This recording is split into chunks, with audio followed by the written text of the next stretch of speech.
Hi guys, welcome back to my channel, and today we're going to be wrapping up June. Where has June gone? I can't believe it's July already, but it is July, so we're going to be wrapping up June. I read 9 books in June, which kind of annoys me because if I'd read 10 books then I would have hit 50 books for the entire year, which means I would have hit my Goodreads goal. But I didn't, so the first book I read in July will be the 50th book I read. But in any case, let's get into my June wrap-up. The first book I read in June was The Break by Marian Keyes. This book centres around a husband and wife, and their marriage is a bit iffy, and the husband announces that he wants to take a break and use his inheritance money to travel around the world for 6 months and basically forget that they're married and then just live his life, but on the promise that he's going to come back and everything's going to be normal. So you follow Amy, the wife is Amy and the husband is Hugh. You follow Amy as she comes to terms with this, how she lives her life without him, and basically just follow her life. This is one of those stories that has no plot, but you just follow the family and the characters and get to know them and love them, and it tears your heart in two when the end of the book comes. Basically, it's one of those. It's like soap opera, like nothing really ever happens, just lots of drama in the middle. I love Marian Keyes because I love her writing style. So the book can be about absolutely nothing and I'll still love the book because of her characters and her writing style. This one for me I feel like was a little bit too long. It's like 650 pages. I feel like it could have been like 100 pages less and it still would have told the story. This one really focuses on family dynamic like most of Marian Keyes' books do. Marian Keyes is Irish, so all her books are set in Dublin, and one of the main topic points of this book is abortion and how in Ireland it's still illegal. I won't say much more than that, but just in case that's a sensitive topic for you, I just wanted to put it out there. But yeah, that's kind of the first book I read, and I gave it a 3 stars out of 5. The next book I read was Why I'm No Longer Talking to White People About Race by Remi Eddo-Lodge. This book was incredible. Obviously the message is so important. This one, obviously there's a lot of books going around BookTube and just the general community at the minute about Black Lives Matter. This one, if you didn't know, but I'm sure you do because it's on a lot of people's to be read lists, wrap-ups, TBRs, etc.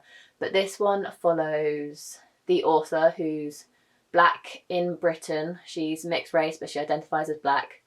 And she basically tells the story of Black history in Britain, our white privilege status, our structure, our government, all that sort of stuff. I think it's a great foundation book for people who are beginning their journey in becoming allies. It's not the be all and end all. It's a great story to get a little bit of background, a little bit of knowledge on each different topic, but you can obviously develop your knowledge further with different books, but this is a great starting point.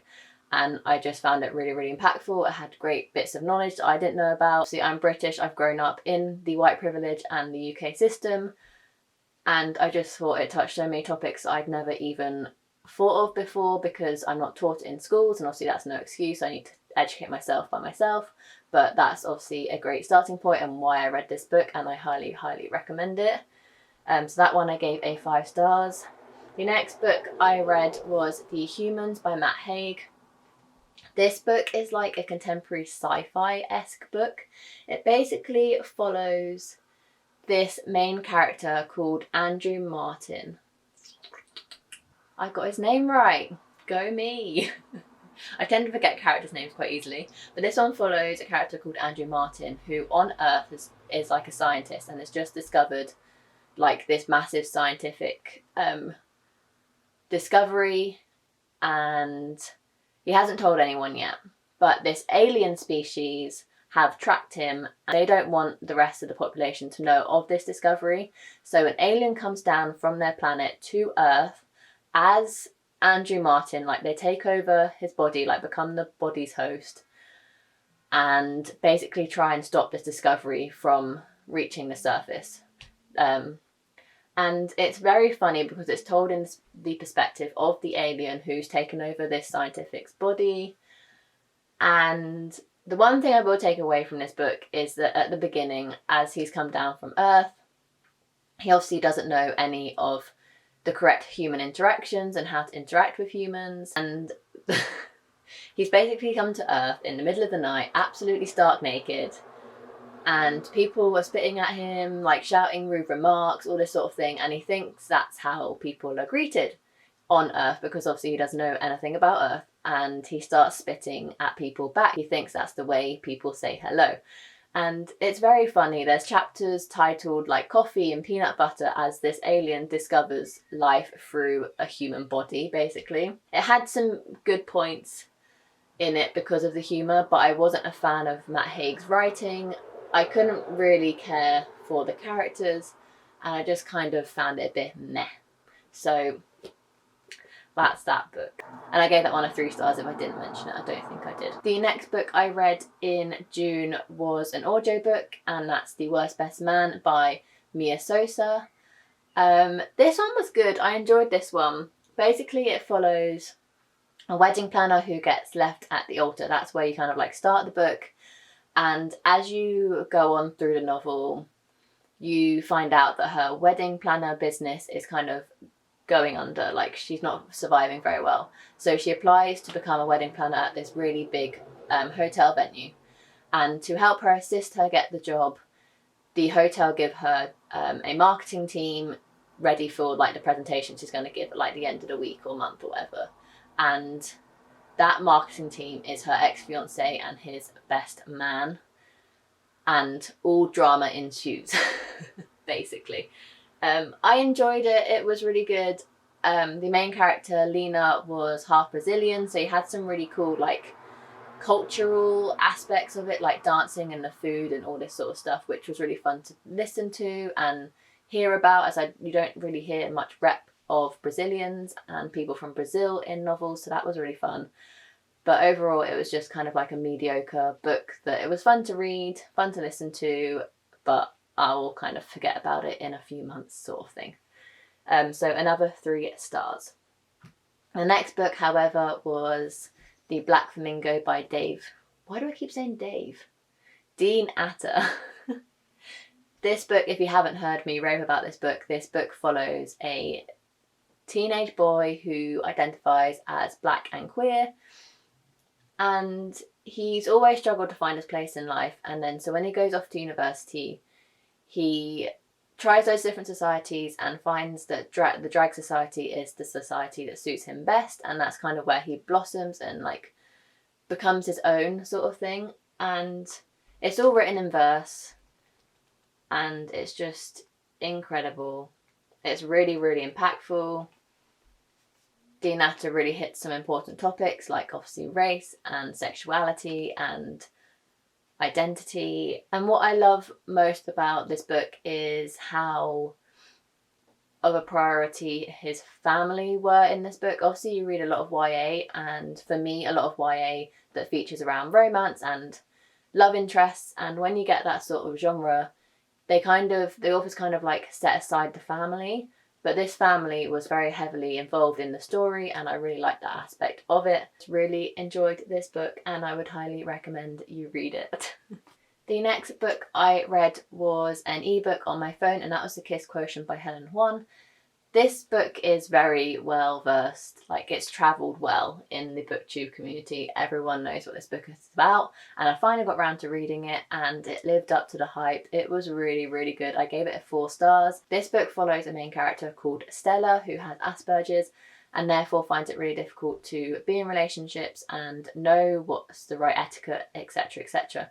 So she hires this male escort to help her, teach her the ways of relationships, sexual relationships, all that ensues in relationships. And it's just this really cute romance story where you see Stella evolve into this really incredible independent woman, and that's just amazing on one scale. But then also the rep of Asperger's is incredible, as well as the male interest being Vietnamese is incredible too. You don't hear that much of that culture in books either. So I highly recommend this book. It's a really cute romance. And obviously with it being an adult romance, yes, there were smutty scenes in it, but I'm only just dipping my toe into adult romance, and as far as I'm aware, this adult romance was written really, really well, with most of the smutty scenes not being cringy. Like, I don't want to have to read a book and like have to curl my toes or go, ooh, that was not described very well. But I found this book was written incredibly well for some of the scenes, etc. So highly recommend that one. I like realise now that all the books I read this month were like not physical, either audiobooks or ebooks, so sorry, but I'll be putting pictures up on the screen. The next book I read was an audiobook on Scribd, and that was All Boys Aren't Blue by George M. Johnson. This book is a YA memoir that follows George growing up from when he was 5 years old and he gets his teeth knocked out by a group of white kids to when he goes off to university and he like moves on in life, sort of thing. It's very, very family orientated. Throughout the book there's letters to different family members on how they helped him or what they did to support him, etc. And I just found this book had such an incredible and powerful message. It obviously covers topics such as racism, sexuality, identity, as well as consent. So if that is an issue for you, as consent-wise, I mean like sexual abuse to some degree. So if that's an issue for you, please be aware before going into this book that that topic is discussed and to quite some detail.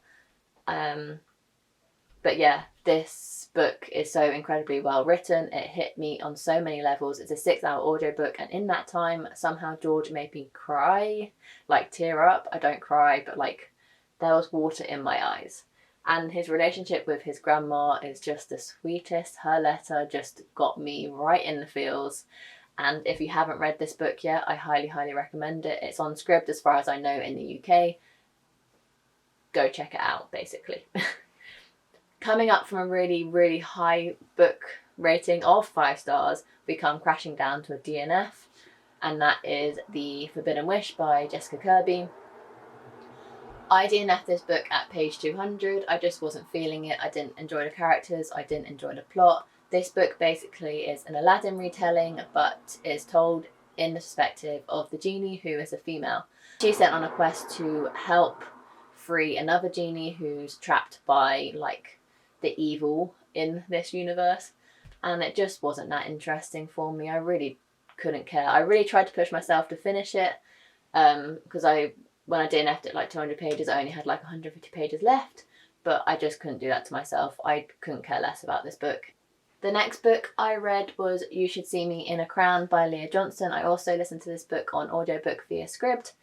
This book, if you didn't know, follows a young girl in high school who has to try out for prom queen because she wants to go to this dream school but needs a scholarship, and her scholarship funds fall through. So the only way that she'll be able to afford her dream school to pursue her dream in music is to become prom queen, where the prize is like a big load of money as a scholarship to go to a dream school. So she really needs to win prom queen for her dream to come true.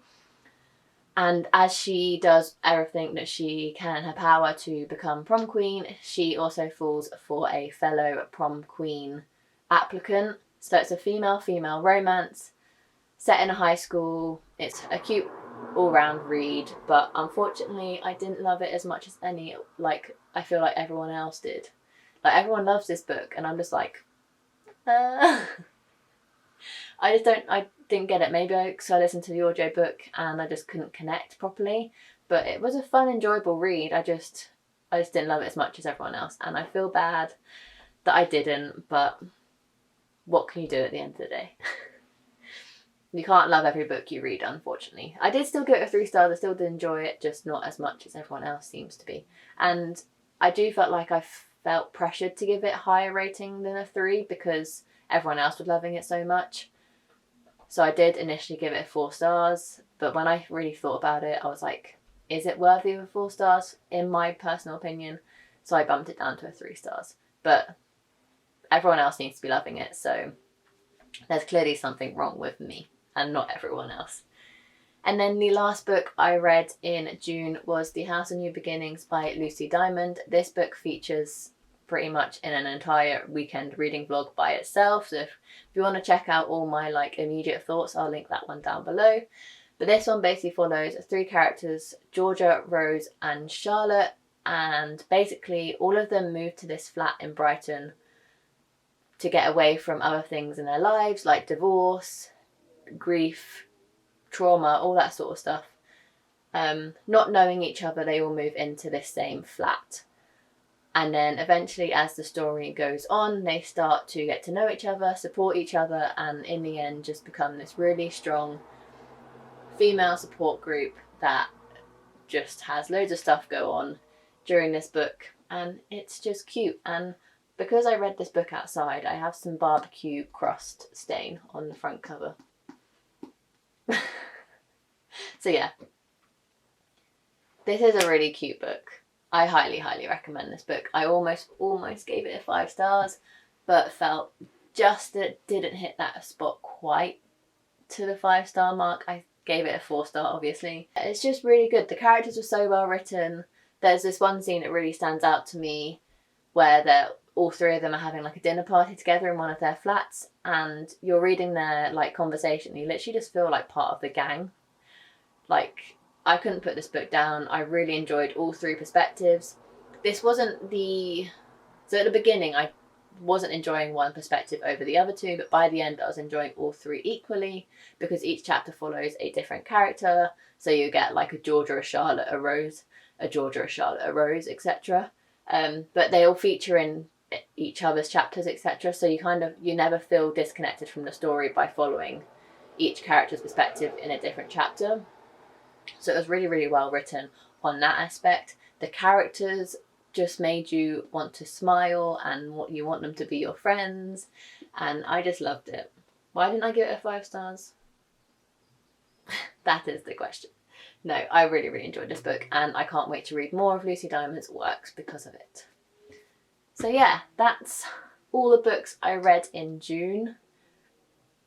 Crazy that June is up, but I'm ready to conquer July. There's a lot of books on my TBR for July, so if you haven't checked that video out, I'll link that down below because I uploaded that this past week. If you have read any of the books I featured in this video, leave them down below. I would love to discuss them with you guys. And because it is Sunday evening, I'll leave you guys to it, because I know all you want to do is run a bubble bath, light a candle, get a good book, cozy up, and chill out for the evening. So I'll leave you guys to it. If you like what you saw and like what you heard, please give this video a like and subscribe, and I'll see you in my next video. Bye.